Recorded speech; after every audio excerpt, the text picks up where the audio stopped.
Hello everyone.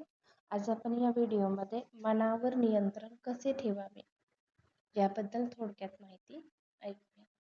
आता मनावर नियंत्रण ठेवणे का आवश्यक आहे, का इम्पॉर्टंट आहे, तर जेव्हा आपलं मन शांत असतं तेव्हा निर्णय आपले कसे होतात, व्यवस्थित योग्य घेतले जातात. त्यानंतर एकाग्रता वाढते.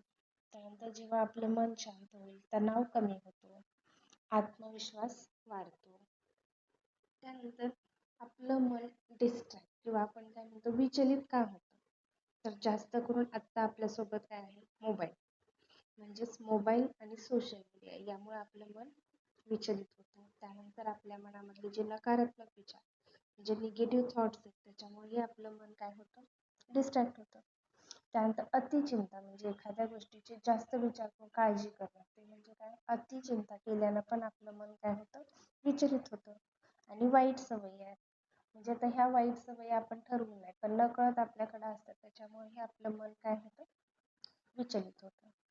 त्यानंतर आपण बघूयात, मग आता हे मन आपण नियंत्रित म्हणजे आपल्या कंट्रोलमध्ये कसं आणायचं, तर याचे 2-3 पर्याय दिले, जसं की दररोज ध्यान करा. त्यानंतर आपला सकारात्मक विचार करायचे म्हणजे पॉझिटिव्ह थिंकिंग म्हणतो. त्यानंतर योग आणि प्राणायाम करा. त्यानंतर वेळेचं नियोजन करा. ध्यानमध्ये तुम्ही जप करू शकता. सकारात्मक विचार म्हणजेच काय, तर एखाद्या गोष्टीमध्ये आपण नाही काळजी टेन्शन जर येत असेल तर त्या ठिकाणी आपण ते विचार निगेटिव्ह म्हणूयात, ते कसे करायचे, ते चांगलं होईल, पॉझिटिव्ह होतील असं विचार करायचा.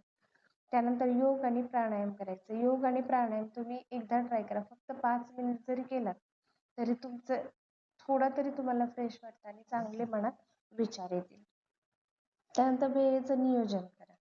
म्हणजे काय, फॉर एक्झाम्पल कंटिन्यू आपण सपोज जर मोबाईल घेऊन बसलो असेल 10-15 मिनिटं झाले, अर्धा तास, 1 तास, तर ठरवा त्याच्यासाठी आपण एक 10 मिनिट देऊया. त्याच्यानंतर एखादं काम असेल त्याच्यासाठी वेळ व्यवस्थित ठरवून त्या वेळेत ते करायचं, म्हणजेच वेळेचं नियोजन करा. त्यानंतर सकारात्मक विचारांची शक्ती, जसे विचार तसे व्यक्तिमत्व. म्हणजे ज्यावेळेस आपण बघतो जेव्हा आपल्या मनात निगेटिव्ह विचार येतात तेव्हा काय होतं, चिडचिड होते किंवा आपलं मन स्टेबल नसतं, माइंड काहीतरी विचार वेगळेच येतात आणि आपण ॲक्च्युअली कृती करत नाही, तर फक्त आपल्या मनात विचार चालवतो. तसेच मग आपले जर विचार चांगले असतात तर त्या ठिकाणी आपण कसं प्लीजिंग पर्सनॅलिटी, आपण प्लीजिंग असतो म्हणजे आनंदी असतो, हॅप्पी असतो. म्हणजे आपले जसे विचार असतील तसे आपली व्यक्तिमत्व म्हणजे पर्सनॅलिटी दिसत असते. त्यानंतर चांगले विचार मनाला शांत ठेवतात. तुम्ही विचार करा, आपण सपोज एखाद्याला मदत केली तर त्यावेळेस आपलं मन कसं असतं, खूप छान आणि प्रसन्न वाटतं आणि पूर्ण दिवस म्हटला तरी तिथून पुढचा वेळ कसा आपला जातो, चांगला जातो. पण एखाद्या वेळेस आपल्यासमोर एखादी व्यक्ती पडली आणि आपण म्हणजे त्याला मदत करायचं म्हणतो आणि राहून जातो, नाही करत, आणि पण दिवसभर आपल्या डोक्यात काय राहतं, तेच गोष्टी राहतात. म्हणजे एखादा चांगला विचार किंवा चांगली कृती आपल्याकडून घडली तर आपलं मन कसं राहतं, शांत आणि फ्रेश राहतं, आणखी चांगल्या गोष्टी घडतात आपल्याकडे. आणि स्वतःवर विश्वास ठेवा, म्हणजे काय, की बाबा मी हे करू शकतो, याच्यावरती विश्वास ठेवा. त्यानंतर पुढचं बघूया, रागावर नियंत्रण कसं ठेवा. मोस्ट ऑफ द टाइम आपण हे पण ऑब्झर्व करतो की आपलं माइंड डिस्ट्रॅक्ट कधी होतं, जेव्हा राग येतो. प्रत्येकाला तो अनुभव असेल, नाही मी ठरवलेलं असतं की बाबा मला राग येऊ देणार नाही, पण अशा काही गोष्टी घडतात आपल्या, आपण ठरवलेलं असतं राग नाही येऊ द्यायचा, तरी पण काही गोष्टी घडतात तेव्हा राग येतोच. मग त्यावेळेस काय करायचं, दीर्घ श्वास घ्या, पूर्ण डोळे बंद करा, जोपर्यंत तुमचं माइंड थोडंसं कंट्रोलमध्ये येते तोपर्यंत दीर्घ श्वास घे. त्यानंतर थोडा वेळ शांत बसा, ज्या ठिकाणी ज्या गोष्टीसाठी रागाल त्या गोष्टीपासून थोडंसं लांब जावा आणि शांत बसा. त्यानंतर प्रतिक्रिया देण्याऐवजी विचार करा, म्हणजे हे का घडलं, प्रत्येक वेळेस रिझन त्याला असतंच काहीतरी, का घडलं याचा विचार करायचा थोडा वेळ. फक्त याला बेस्ट उपाय शांत राहायचं आणि त्या कंडिशन त्या सिच्युएशन पासून बाजूला जाणं, त्या ठिकाणाहून बाजूला जाणे हा बेस्ट उपाय आहे रागावर नियंत्रण ठेवण्याचा. त्यानंतर आणखी पुढे एकाग्रता वाढवण्यासाठी, म्हणजे आपलं मन कधी स्थिर होतं, जेव्हा आपण एकाग्रतेने होतो. म्हणजे फॉर एक्झाम्पल आपल्याला काय होतं, मॅक्झिमम टाइम आपण करत असतो एक काम आणि आपल्या डोक्यात विचार असतात वेगळेच, म्हणजे आपलं माइंड कसं आहे, कॉन्सन्ट्रेट नाही आहे त्या कामावरती. बऱ्याच वेळा आपण ऑब्झर्व करतो, ही ठरलेली रोजची कामं तर आपली अशीच होऊन जातात, म्हणजे आपल्या मनावर वेगळेच विचार चालू असतात पण त्या ॲक्शन चालू असतात. म्हणजे काय तर आपली एकाग्रता वाढली पाहिजे. जे काम आपण जे करतो तिथंच आपलं माइंड पाहिजे. फॉर एक्झाम्पल दररोज वाचन करा. एकदा ऑब्झर्व करा तुम्ही, जास्त वेळ नाही, फक्त 5 मिनिट रोज एक दिवस वाचा.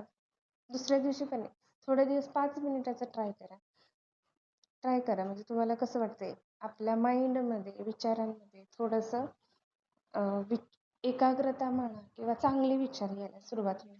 त्यानंतर मोबाईलचा मर्यादित वापर करा. तर त्याच्यासाठी पण सेटिंग्ज आहेत आपल्या मोबाईलमध्ये. अलर्ट करा, बाबा मी किती वेळ मोबाईल वापरला, म्हणजे तुमच्या रिमाइंड करते ते मोबाईल किती वेळ वापरला. कारण आपण जेव्हा बघतो इंस्टाग्राम म्हणतो किंवा यूट्यूब शॉर्ट लावल्या, 1-1 तास कसा जातो हे तुम्हालाही लक्षात येत नाही. आणि ते मोबाईलची पण सिस्टीम अशी, एखादा व्हिडिओ बघितला त्याच्याच रिलेटेड कंटिन्यू तुम्हाला ते हे होते म्हणून येत राहते. त्याच्यामुळे मोबाईलला लिमिटेशन द्या. 5 मिनिट बघणारे 10 मिनिट आणणार. जेव्हा तुम्ही मोबाईल बघता वरती टाइम असतोच तुम्हाला, ते एक थोडंसं कंट्रोल करायला पाहिजे. आणि टार्गेट, ध्येय निश्चित करा. एकदा एखाद दिवशी ऑब्झर्व करा तुम्ही, आता आज उद्या ठरवायचं की बाबा मी हे करणार आहे. ऑटोमॅटिक होतं. आणि एखाद्या दिवशी नाही ठरवलं तर पूर्ण दिवस तुमचा आळसामध्ये जातो. तर त्याच्यासाठी काय करा, ध्येय निश्चित करा. आता ध्येय हे मोठे मोठे करतोच आपण, ते आपल्या लाईफमधले असतात. पण एका दिवसाचा, थोड्या वेळाचा, पुढच्या वेळेला आता ह्या 1 तासात मी काय करणार आहे, ह्या 10 मिनिटांनी मला काय करायचं, किंवा ह्या अर्ध्या तासाने आज कोणतं काम पूर्ण करायचं, कालच्यापेक्षा आज वेगळं काय करणार आहे, ज्याच्यातून काहीतरी आउटपुट मला काय मिळणार आहे, हे एक आदल्याच दिवशी ठरवून ठेवा. उद्या उठल्यापासून मला हे करायचं. म्हणजे मोठे टार्गेट आहेत आपल्या लाईफमधले अचीव करायचे, पण रोजच्या दिवसाचे, रोजच्या एका तासाचे ठरवले तरी ते पण आपल्याला पॉझिटिव्हिटीकडे घेऊन जातं. आणि आपल्या माइंडची एकाग्रता पण वाढते. त्यानंतर पुढे आपण बघूया प्रेरणादायी विचार. म्हणजेच काय, पॉझिटिव्ह थिंकिंग किंवा इन्स्पिरेशनल थॉट्स म्हणतो आपण. मन जिंकलं तर आपलं जग जिंकलं. म्हणजे जेव्हा आपल्या मनावरती आपला कंट्रोल येतो तेव्हा आपल्याला जग, म्हणजे पूर्ण साईडचं जे आहे, म्हणजे एखादी गोष्ट तुमच्या मनाविरुद्ध जरी घडली तरी आपण ते काय करणार, ॲक्सेप्ट करणार आहे. म्हणजेच काय तर ते मन जग जिंकल्यासारखंच आहे आपण. आणि सगळ्यात खरं म्हणजे काय तर शांत मन हे जे आहे तेच खरं सामर्थ्य आहे. आता आपल्या आयुष्यात ठरवून आनंद दुःख हे नेहमीच येत असते, पण आनंदामध्ये पण शांत राहायचं आणि दुःखामध्ये पण शांत राहायचं, म्हणजे आपलं माइंड डिस्ट्रॅक्ट नाही होऊ द्यायचं. तर त्याच वेळेस काय होतं, नाही तर बऱ्याच वेळा काय होतं, दुःख आलं की माणूस काही आपल्याकडून ॲक्शन होते तर आपलंही मन त्याच्यामध्ये कंट्रोल नसतं. पण हेच त्याच्या मागचे रिझन शोधायचे आणि त्रास नाही व्हायचा. ज्या गोष्टी घडणाऱ्या आहेत त्या कशाही घडूनच जातात. म्हणजेच काय तर जेव्हा आनंद जसा असतो तेव्हा पण आपण स्टेबलच राहिलं पाहिजे. दुःख आलं तरी पण स्टेबल राहिलं पाहिजे. फक्त त्याच्यावरती ॲक्शन, म्हणजे असं झालंय बरं ठीक आहे, त्याच्यावर पुढं काय केलं पाहिजे याचा विचार केला पाहिजे. ओके. आणि धन्यवाद. शांत मन हेच यशाचे रहस्य आहे. म्हणजे फायनली आपल्याला काय, यश प्रत्येकाला आपल्या लाईफमध्ये गाठायचं असते. आता हे यश रोज जरी विचार केला तरी आपण एखादं काम सक्सेस झालं ते सुद्धा आपल्यासाठी काय यशच आहे. ठरवलेलं काम पूर्ण होणे म्हणजेच काय तर आपण आपलं जेव्हा मन शांत असेल तेव्हा आपण आपल्या ॲक्शन्स व्यवस्थित होतात, म्हणजे रोजच्या कृती व्यवस्थित होतात आणि आपल्याला रोज यश प्राप्त होईल जेव्हा आपली कामं ठरवलेले ॲक्टिव्हिटीज किंवा ठरवलेली कामं व्यवस्थित झाली तर आपल्याला नेहमीच यश मिळणार आहे. म्हणजेच काय तर शांत मन हेच यशाचे रहस्य आहे. Thank you for listening this.